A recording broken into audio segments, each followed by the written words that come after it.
오늘의 법승 사건 파일입니다. 아르바이트를 하던 대학생이 보이스피싱 공범으로 몰렸습니다. 피해자 10여 명, 피해 금액 수억 원. 사회 초년생의 운명은 어떻게 됐을까요?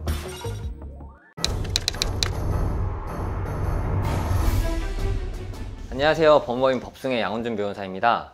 오늘은 보이스피싱 공범으로 몰리게 된 대학생 이야기를 하나 들려드릴까 하는데요. 의뢰인분은 이제 막 20살이 됐던 대학생으로 방학 기간에 아르바이트를 하기 위해서 알바천국이라는 곳에 자신의 이력서를 올려두었었습니다. 이 회사가 실제로 존재하는지 홈페이지 등을 접속해 보기도 하고 카카오톡 친구 추가가 되면서 정상적인 회사의 정상적인 직원 또는 아르바이트생이라고 생각을 하고 이 사건에 가담하게 되었습니다. 의뢰인은 한 달여의 기간 동안 10차례가 넘는 현금을 수고했고 그 과정에서 피해금만 3억 원 정도에 육박을 했습니다. 굉장히 체계화된 대화방에서 실장, 대리 또는 사원 등의 직급을 써가면서 일을 하고 있었기 때문에 의심이나 그런 걸 할 여지가 전혀 없었습니다. 그렇게 일을 하고 있던 어느 날 뜬금없이 경찰서에서 전화를 받고 보이스피싱 사기 범죄의 공범으로 연루가 됐으니 경찰서에 출석을 하라는 연락을 받고 뭔가 일이 잘못됐구나를 깨닫고 조사를 받게 됐습니다.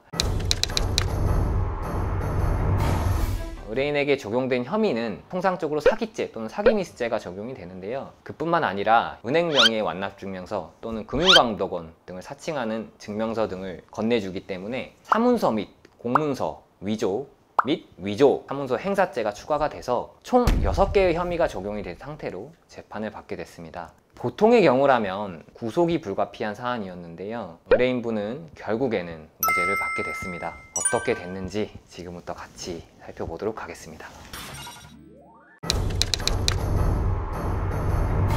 의뢰인이 처음에 아르바이트 면접을 비대면으로 보게 됐는데 채용을 담당했던 인사 담당자가 링크를 하나 보내줬습니다. 그 링크에 접속을 해서 다운을 받으면 악성 코드에 감염이 돼서 가짜 홈페이지에 접속을 하게 되는데요. 회사의 대리, 실장 등을 지칭하는 대화방을 통해서 업무가 체계적으로 조직화되기도 했었고 의뢰인에게 항상 사원님이라는 호칭을 쓰면서 너무나 열심히 하신다, 승진시켜 드리겠다, 곧 있으면 연차를 주겠다, 이제 아르바이트를 너무나 좋은 곳에서 하고 있구나 라는 인식을 느끼게끔 현혹이 됐었기 때문에 결국에는 본인이 믿었던 대화방의 대화들로 인해서 사기범들과 공모를 했다라는 공범으로 연루가 되는 아이러니한 상황이 발생하게 된 것입니다.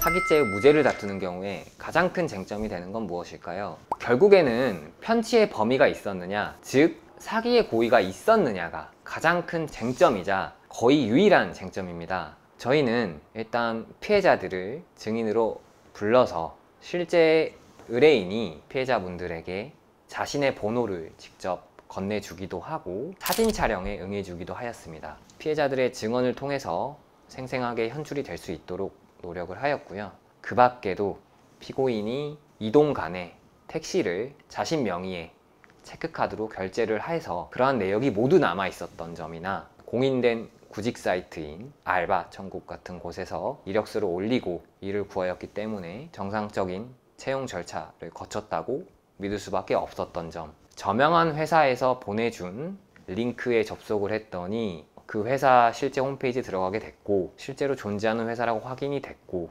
종합적으로 재판부에 호소를 하였고요. 또한 의뢰인은 이제 막 만 20살 밖에 되지 않은 굉장히 어린 청년이었습니다. 불법적인 일을 알았으면 그렇게 자신 있게 사진 촬영에 응했다던가 보이스피싱 지시책들과 나눴던 대화 내역들을 당당하게 공개할 수 있었는가 라는 점에 대해서 재판부에 다시 한번 검토를 해주실 것을 요청을 드렸었습니다. 가담 기간이 너무나 길고 피해자들도 많고 피해 액수도 너무나 컸기 때문에 선고일이 한 차례 연기될 만큼 재판부에서도 굉장히 고민을 많이 해주었습니다. 그 결과 의뢰인은 다행히 무죄가 선고가 됐습니다.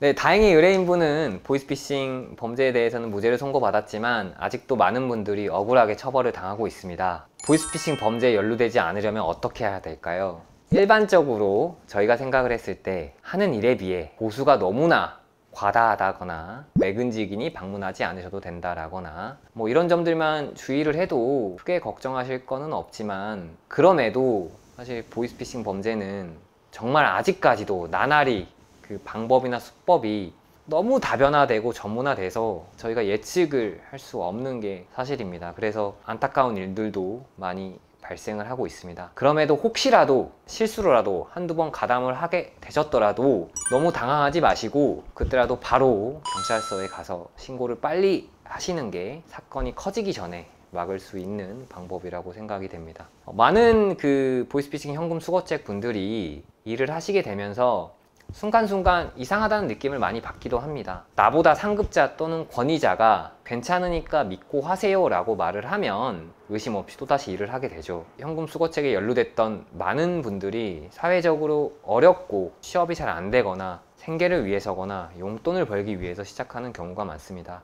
정말 주의를 기울이지 못했다는 과실이 있는 것은 변론으로 하더라도 적어도 보이스피싱 현금 수거책 같은 경우에는 조금 더 다각적인 검토가 필요할 것으로 예상이 되고, 조심스럽지만 형사 정책적인 관점에서도 그러한 친구들을 위해서 조금은 법 규정이 좀 새롭게 신설이 돼야 되는 게 아닌가 하는 생각도 해봅니다. 네, 법승TV 오늘은 여기까지입니다. 구독과 좋아요 눌러주시고 더 궁금한 게 있으면 댓글로 남겨주시기 바랍니다. 지금까지 법승TV 서울사무소의 양원준 변호사였습니다.